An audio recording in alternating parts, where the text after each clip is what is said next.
Now let's talk about finding the integral of 1 over square root x dx. What do you think we need to do? Now the first thing we need to do is rewrite the square root of x as a rational exponent. So this is x raised to the first power, and the index of a square root number is a 2. If you don't see a number, it's always a 2. So we can rewrite this as 1 over x to the 1/2.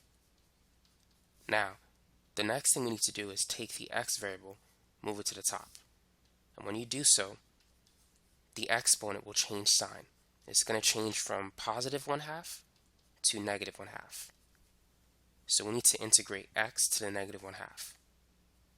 So we could use the power rule for integration to do so. The integral of x to the n dx is going to be x raised to the n plus 1 over n plus 1 plus c.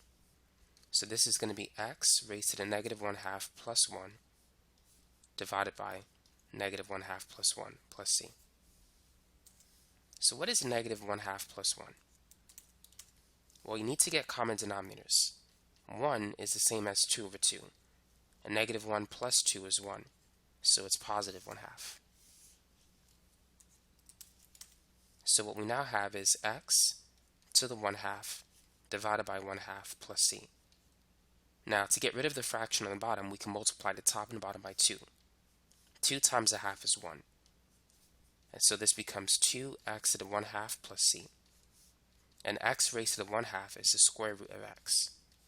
And so this is the answer, 2 square root x plus c.